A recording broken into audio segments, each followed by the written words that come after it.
নির্বাচন সামনে রেখে সারা দেশে জোরদার করা হয়েছে নিরাপত্তা ব্যবস্থা। ভোটের দিন আইন শৃঙ্খলা স্বাভাবিক রাখতে কিছু নির্দিষ্ট ধরনের যানবাহন চলাচলে সাময়িক নিষেধাজ্ঞা আরোপের সিদ্ধান্ত নিয়েছে প্রশাসন। ঠিক কোন কোন যানবাহন বন্ধ থাকবে এবং কেন নেওয়া হয়েছে এই সিদ্ধান্ত জানাচ্ছি বিস্তারিত প্রতিবেদনে। নির্বাচন কমিশনের নির্দেশনা অনুযায়ী ভোটগ্রহণের আগে ও ভোটের দিন দেশের বিভিন্ন এলাকায় motorcycle, truck, pickup, covered van, মাইক্রোবাসসহ কিছু ব্যক্তিগত যানবাহন চলাচলে নিয়ন্ত্রণ আরোপ করা হতে পারে। বিশেষ করে ভোট কেন্দ্রের আশেপাশে নিরাপত্তা জোরদার রাখতে এসব যানবাহনের উপর নজরদারি বাড়ানো হবে। স্থানীয় প্রশাসন পরিস্থিতি বিবেচনায় নির্দিষ্ট সময়ের জন্য চলাচল সীমিত করার ক্ষমতাও রাখবে।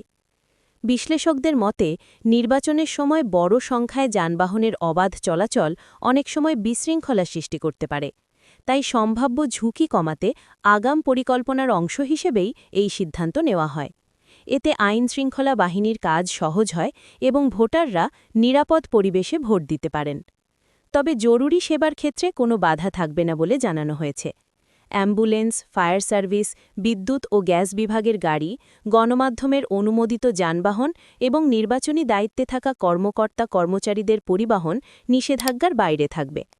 প্রয়োজনীয় কাগজপত্র ও অনুমতি থাকলে কিছু বিশেষ যানবাহনও চলাচল করতে পারবে। অনেকেই ভাবছেন, তাহলে কি পুরো দেশেই যান চলাচল বন্ধ থাকবে? প্রশাসন বলছে, বিষয়টি সম্পূর্ণ নিষেধাজ্ঞা নয়, বরং নিরাপত্তা নিশ্চিত করতে নিয়ন্ত্রিত ব্যবস্থা। সাধারণ ভোটারদের যাতায়াত যাতে ব্যাহত না হয় সে বিষয়েও নজর রাখা হচ্ছে। স্থানীয়ভাবে ঘোষিত নির্দেশনা মেনে চললেই ভোটকেন্দ্রে যেতে কোনো সমস্যা হবে না বলে আশ্বস্ত করা হয়েছে। নির্বাচনকে ঘিরে সাধারণ মানুষের মাঝে ইতোমধ্যেই তৈরি হয়েছে উৎসবমুখর পরিবেশ। তবে এই উৎসব যেন শান্তিপূর্ণ ও সুশৃঙ্খল থাকে, সেজন্য সবাইকে দায়িত্বশীল আচরণ করার আহ্বান জানিয়েছে আইনশৃঙ্খলা বাহিনী। অপ্রয়োজনীয় ভিড় বা অনুমতি ছাড়া যানবাহন নিয়ে বের না হওয়ার পরামর্শও দেওয়া হয়েছে। অভিজ্ঞ মহলের মতে অতীতের নির্বাচনগুলোতেও একই ধরনের যানবাহন নিয়ন্ত্রণ কার্যকর ভূমিকা রেখেছিল। এতে সহিংসতার ঝুঁকি কমেছে এবং ভোটগ্রহণ প্রক্রিয়া হয়েছে আরও স্বচ্ছ ও নিরাপদ। তাই এবারের নির্বাচনেও নিরাপত্তাকে সর্বোচ্চ অগ্রাধিকার দিয়েই এসব পদক্ষেপ নেওয়া হয়েছে।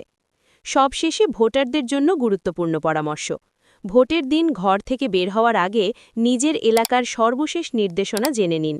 কোন সময় কোন ধরনের যানবাহন চলবে বা বন্ধ থাকবে তা স্থানীয় প্রশাসনের ঘোষণার উপর নির্ভর করতে পারে। নিয়ম মেনে চলুন, নিরাপদে ভোট দিন, এটাই সবার প্রত্যাশা।